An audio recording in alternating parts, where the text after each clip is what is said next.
bibasaba n'okubaaka batulaba kyembasaba mwekuume niwale okozesa ebiragalagala oba ebikuba ekira kyensaba ayinayo omulimu gwonna kuba gwa kuvuga osingerera gwa kuvuga kuba pamiti njinate nga eskill gyensinga otegeera oba kuma supermarket oba kumaduuka gonna gwina anoonyeeko tubere nga tutwogerezeganya omukola embeera nyanama naye nemakino esobola okubeerayo mukibuga nsobola otuuka oba mumaki ndi omwo osobola otuuka.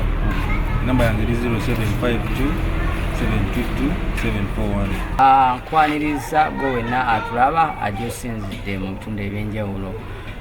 Nze ambassador Wakabi olunaku lwaleero kinkutteko nga omuvubuka ate era muvubuka munnange okusinziira ku bimala bye ku social media neŋŋamba mwana wattu ate nina omunoonyako tubeeko ensonga zetwogerako nga zitugattako oba nga yezimuyamba ate mu biseera ebijja maaso. Kinajjukirwa nti mwana ono oba muganda wange ono eyafuuka mulekwa ndowooza omwaka nga gumu n'ekitundu oba mbaseerabidde tuze tutambula naye ebbanga byonna ebyajja nga bibaawo mwabiraba omugenzi nga tanaba kuva mu bulamu bw'ensi course emabega nga wakayitawo weeks nga 2 twaddamu ne tumunoonyako nga bambi obulamu bwe tebunaategeera nti oba oliawo ayinza okuba nga yeebase nendukulaba ng'aloota nti ate like ng'aloota nga nesinga mama okagamba obulamu ne bwanga tebutambudde bulungi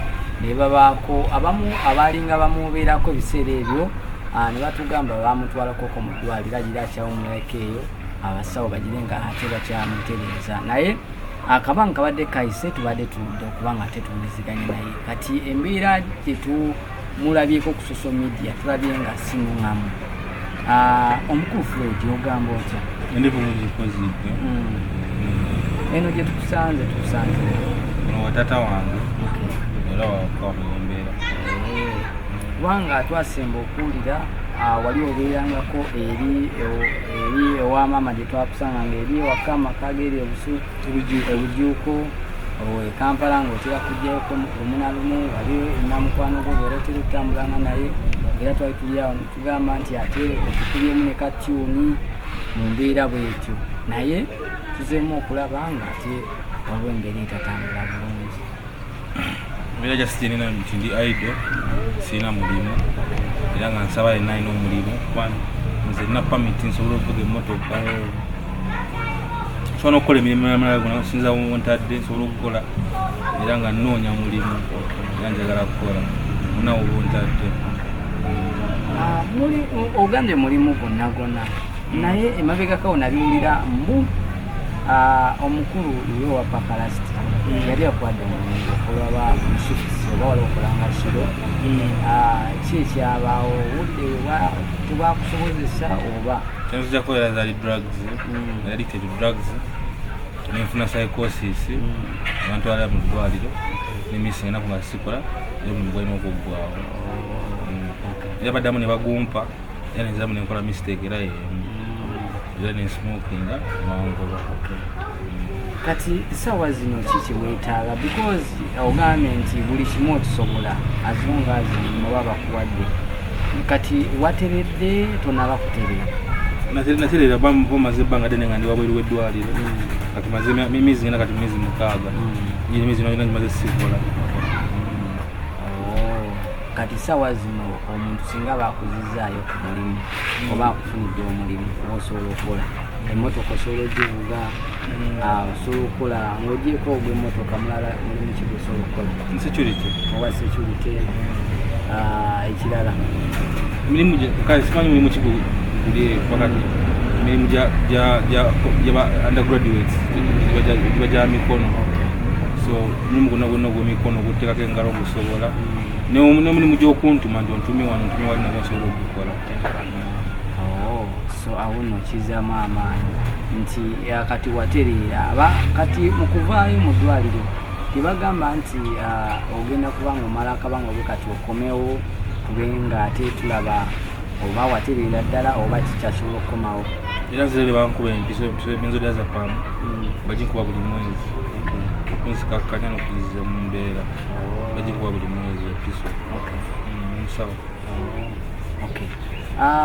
Omukulu ono agamba nti ssaawa zino omuntu yenna alina omulimu, ssaawa zino abeerawo taata we, naye kati era ennyumba eri ewaka ani agibeeramu?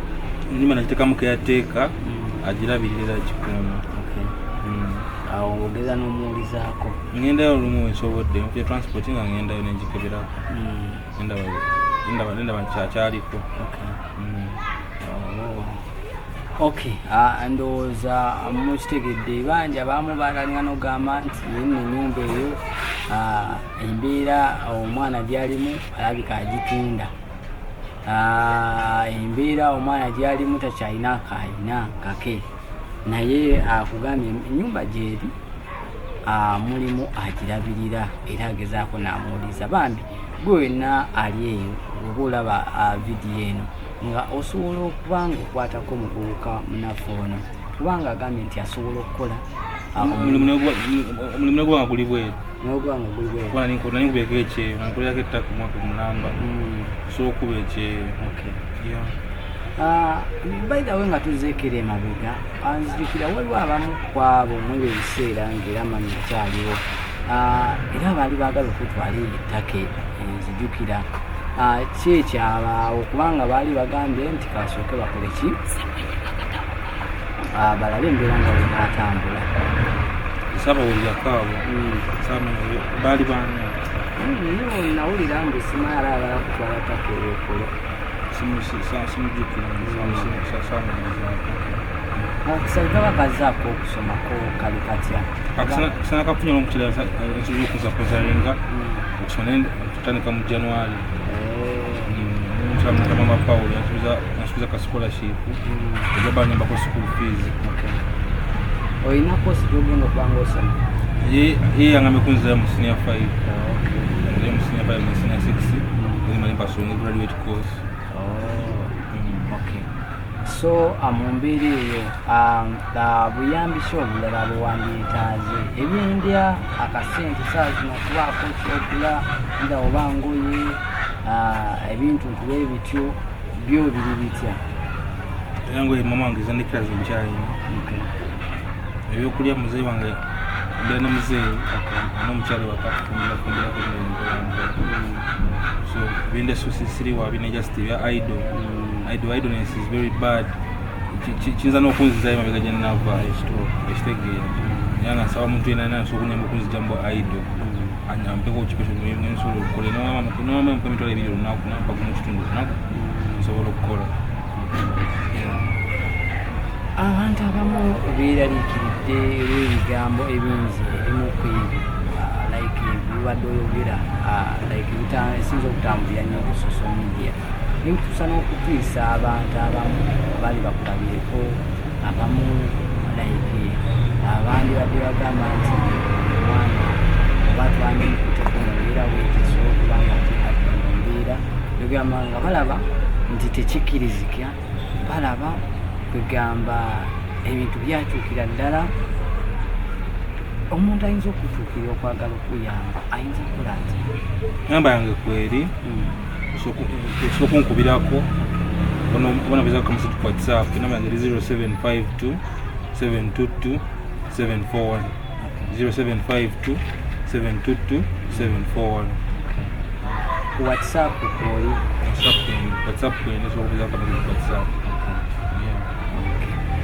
So mu mbeera eyo bwetyo mwana wattu bwetutambula n'omukulu South Fred ebbanga lingi lyetuze nga tutambula naye akabanga kabadde kasuseewo kubanga nze nali nakoma kuwulira nti ali kupaka lasiti omukulu we olyawo yamuyamba n'amuwa akalimu naye olw'embeera era ng'abavubuka kubanga nti ebintu byali byamutabuseeko ate mwana wattu ate abantu basaabinga banjawulo so nga ekyo tekisobola kubanga tekimubeezaawo ku mulimu kitegeeza nti abatta omulimu gwa mukama we ate abakozi baati bajja kubeerawo so n'asalawo kubanga ate nga muwuliza saawa zino omukulu Lule omuwulizaako muwuliza era nyamba empayo nekumere wemba ngenze makini asana kyakulya wampa emmere nenge opportunity singa ejja ekomawo nga like ayagala kuddamu okole okola era nsobola okukola naye sikyokubana badisappointinga nnyo kuba ndaba nga nzize mu mbeera yemu gye nate yaleeta obuzibu obwasooka so bagwamu amaanyi nabadisappointinga nnyo. Otwogera ku bantu abamu abali batera okuwangalira n'omugenzi maama papa Mr. Kisemakula mukulu bosi owa Zubairi bayimbi bangi abamulaga laavu era naawe bambi bayonga okubanga bakulaga nti ngali bo bawulirizaako mukulu bosa omuwulirizaako muwuliza nenawo balina ebyokukola ebyabwe